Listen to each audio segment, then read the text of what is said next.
Kala, Yahweh, Bahashem, Yahweh Shai, Brakatahaw, Brakatahaw Shai, Brakatahaw, Brakatahaw Shai, Brakatahaw, Brakatahaw Shai, the Wada, the Baba, called Kadash. I'd like to give double honors to the elders, apostles, great millstone that teaches truth, that we know is 100% truth, the true word of our Lord. I was watching a brother video, GMS South Carolina '08, Brother Benatazar, and let's see, and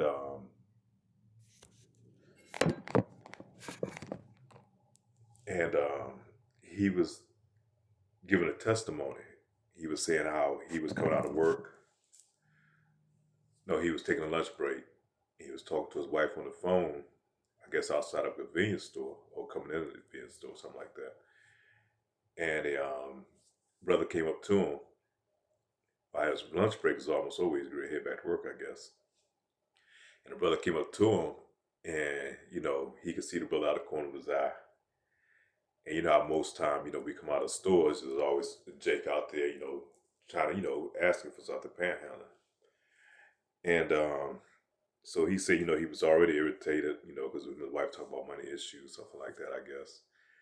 And Jake came up to him, he had gold teeth in his mouth, and so he's kind of like pretty much trying to shun him, say not really being impolite, but he was just kind of,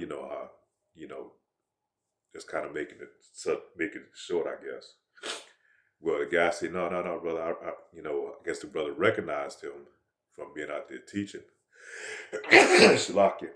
And he offered him, offered him some money. I guess an envelope for him and the brother that he preached with. If anybody watched Brother Manatazar video, he preaches with another brother out there in the street corners in South Carolina, Myrtle Beach. And he said, he accepted it. The brother, very cordial with him. And then after he left, he said he felt some kind of way because, how he kind of treated the brother at the beginning, And, he thought about it, said brother could have been an angel. This could have been somebody, just how the ministry gets out and people see the ministry. And so we have to always be expected of that, And it's beautiful because I had a situation like that probably about a week ago, a little over a week ago. I was dealing with an issue with a lady of mine, and kind of upset. Just really wasn't having a good day, and I was sitting down getting something to eat at this outdoor restaurant, and Jake come by and he sees me. Then he comes up, kind of out of nowhere. I kind of felt offended in a way, like he kind of just pretty much barged in and invaded my space. Because I had my earbuds in, like the brother was saying, he had his earbuds in. And I was might have been listening to a lesson or something. And the brother came and just sat down at the table right in front of me, and he was like, "Man, I'm out here. Am I? We outside of the country." And he sat down at the table, and I could, first appearance to the brother, he didn't look bad off, but you could see that might not have been the best situation. And my first defense always comes up, man. And I remember from being back at home, from coming up, Jake always trying to run a scam, And that's the first thing that came to my mind. Yeah, I'm from California, you kind of had that California talk, that vibe, man. And I just kind of like, still had my earpiece in, and I was kind of like watching my phone, and he was running this thing, I'm down here, my card, something about my card, not working, and I'm jammed up, something like that. And that's funny because I had kind of like the same issue also with my card expiring, and I had to get in touch with the bank to have them try to send me another card. But I know he was trying to see if I can give him some money, and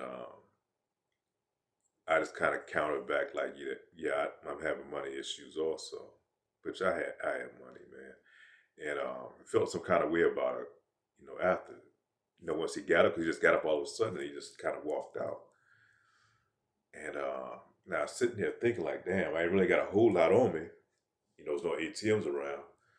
Now, what can I give them? You know, and you got to be careful, because it's Jake's be running scams. Now I didn't want to pull my cards out. And then, so by the time he got around the corner, I thought about it for a minute. So let me get up and see if I can catch brother and, and throw something at him. I didn't want to leave empty-handed. I did have enough to pay for my meal, and could have gave him a few dollars. Then by the time I came around the corner and looked, he was way down the street real quick. Like, damn. Then I just felt bad all day about it, man. And what if it was me? What if that was my situation? What if I was somewhere out and about, not around my people, and I was jammed like that? How would I? What would I do? What would be my recourse, man? And if I came across another brother, that the same thing that happened to me. And like Brother Manasseh said, he felt bad about it. That's how I did, man. I felt bad in the spirit because I shouldn't have reacted that way. I didn't act fast enough, think fast enough that how I could have, handled that situation better. Because I know my defense always come up first. Somebody running a scam on you or whatever. You got to be careful. And I immediately, cried out to the Lord, and I kind of beat myself down for a few days about that. And but Lord knows our heart and our spirit, man. And but still, we have to be very reflective how we do when we see people out here in the public. And as a testimonial for me, because I didn't know what the purpose of that was, And now I know after watching the brother's video, man, we have to be very mindful being out here and being amongst our people. Because I've done that one time before back at home, Cat. I was at getting pumping gas. Cat come up on me, I need some money. I Cat's be panhandling and stuff, and I rejected him because Cat's got that smooth talk. They immediately trying to run a scam. But yeah, we can't be like that, man, amongst our people. You don't know who's watching, and like I said, could have been an angel. So and I thought maybe that would make a good lesson. Like the brother said, he went into Brother Manasseh went into Acts chapter 18, verse 9 and 10, and goes into Apostle Paul. I think he's in not sure where he's at. Apostle Paul chapter 18. Yeah, he's in Corinth. And then spake the Lord to Paul in the night by a vision, be not afraid, but speak and hold not thy peace, for I am with thee. No man shall set on thee to hurt thee, for I have much people in this city. So, like the brother was saying, we got people all around, man, and like the angels as well.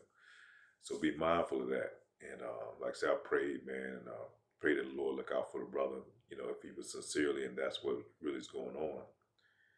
But yeah, we got to be more mindful. I asked the Lord to quicken me in those situations, man, that I'm able to react, in a positive way, as Yahweh Shai would do.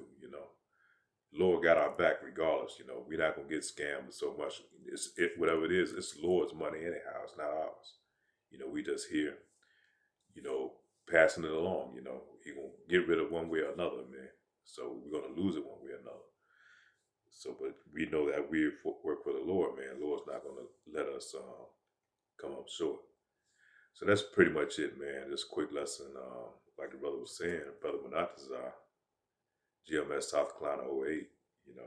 It's just one of those things that kind of hit, but turn into a lesson, to a positive. Lord wills edifying. With that, say shalom.